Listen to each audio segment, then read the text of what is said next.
इकडे धाराशिवमध्ये जन आक्रोश मोर्चा काढण्यात येतोय। संतोष देशमुख आणि सूर्यवंशींच्या कुटुंबियांना 15 जानेवारीपर्यंत न्याय देण्याची मागणी करण्यात येते आहे। 15 तारखेपर्यंत दोन्ही कुटुंबांना न्याय मिळाला नाही तर 17 तारखेला मंत्रालयाकडे मोर्चा काढणार असल्यानं भीम आर्मीच्या अशोक कांबळे यांनी सांगितलंय।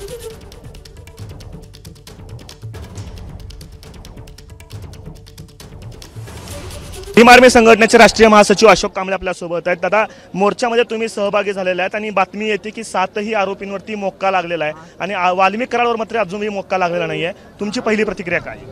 बघा, जो पण वाल्मिक कराड याच्यावर 302चा गुन्हा दाखल होत नाही, त्याच्यावर मोक्का लागत नाही, त्याला शिक्षा मिळत नाही, तोपर्यंत न्याय मिळणार नाही।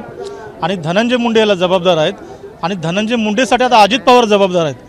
अगर अजित पवार म्हणत असेल की जोपर्यंत चौकशी होत नाही, जोपर्यंत आरोपी कोणी सापडत नाही, धनंजय मुंडेचा रोल नाही, तर कसा काय राजीनामा मागावा लागेल? कारण जनतेची ती मागणी आहे।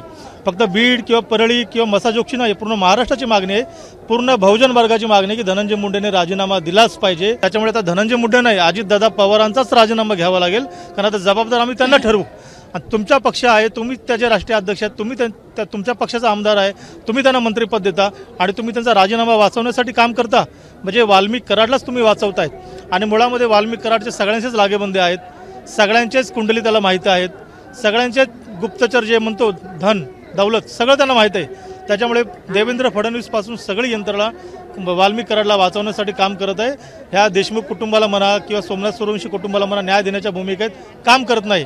त्याच्यामुळे जनतेने हे आंदोलन हातामध्ये घेतलेलं आहे। म्हणून 17 तारखेला परभणीमधून एक लॉंग मार्च निघतोय सरळ मंत्रालयावरती। आता मंत्रालयाचा आम्ही घेराव करणार आहेत।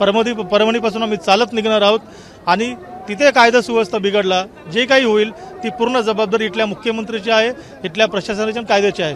अशोक कांबळे होते। तर भीम आर्मी संघटनेनं परभणीतनं मोर्चा काढण्याची, लॉंग मार्च करण्याची घोषणा या ठिकाणी केलेली आहे आणि 17 तारखेला हा मोर्चा परभणीतनं निघणार आहे। मात्र त्यापूर्वी धाराशिवच्या मोर्चामध्ये ते सहभागी झाले आणि धनंजय मुंडेंच्या राजीनाम्याची मागणी ते या निमित्तानं करतात। कॅमेरा पर्सन युगल दिसा, आफताब शेख, एबीपी माझा, धाराशिव।